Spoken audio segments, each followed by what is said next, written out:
এটা একটা ওয়ারিশ সার্টিফিকেট। বিষয় হচ্ছে মোহাম্মদ আরমান আলী শেখ, পিতা কাসেম আলী শেখ। ইনি আগে পাইকগাছা থানার বাসিন্দা ছিলেন, বর্তমানে কয়রা থানা, খুলনা জেলা। তা মোহাম্মদ আরমান আলী শেখ 10 বছরের ভিতরে উনি 2206 বিঘা জমি কিনছিলেন। ওনার সন্তান ছিল 5 জন, 4 পুত্র 1 কন্যা।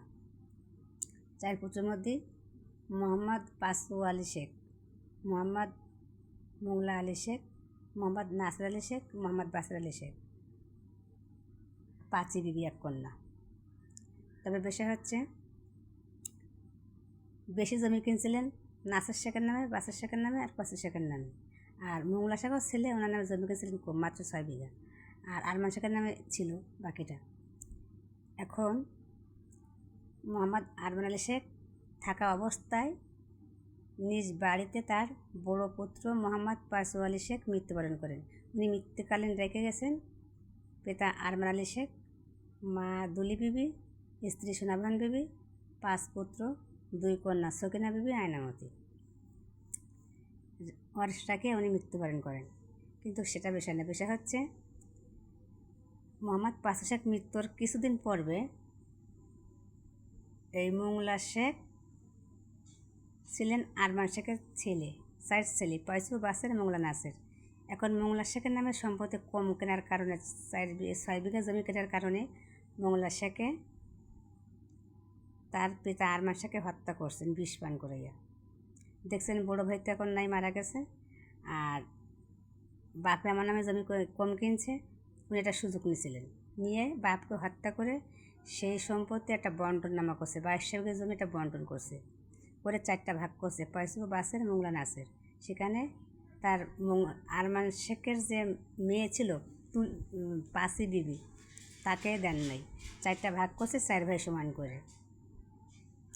ভাগ করার পরে 22 বিঘা জমি 4টা ভাগ হয়েছে। 4টা ভাগ হওয়ার পর্বে মোহাম্মদ পাসু আলী শেখ যে ওয়ারিশটা পাইতেন উনি জীবিত থাকা অবস্থায়, সেই সম্পত্তিটা উনি পাসু শেখের স্ত্রী সোনাভান বিবি ও 4 পুত্রর নামে রেকর্ড দায়ের করেন।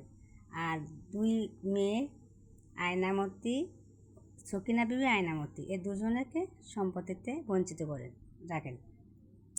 তাহলে 22 বিঘা জমিতে 550 বিঘা জমি পাসু শেখের ওয়ারিশ গুণের মাধ্যমে দেয়। তাহলে এই 550 বিঘা জমি এই মা সোনাভান বিবি আর 5 ভাই ভোগ করতেছে, কিন্তু বোন 2টা নিঃশর্ত। তাহলে চাচাও একটা জালিয়াতি করে গেছে, ভাইয়েরাও গুরুত্ব দেয় নেই।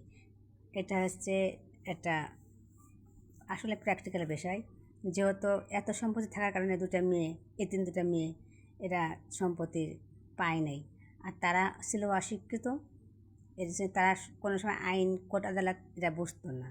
এই জন্যে মেয়ে 2টা কোনো দিন প্রতিবাদ করতে পারে নাই, করে নাই। তবে চাচা মোংলা শেখের নামে 6 বিঘা জমি থাকার কারণে এই মোংলা শেখে নিজের পিতাকে হত্যা করে এই সম্পত্তি 4টা ভাগ করে নিজের আত্মতে নিয়ে সব কিছু ধ্বংসের পথে নামিয়ে দিয়ে গেছে। আমরা যেটা এখন বুঝতেছি।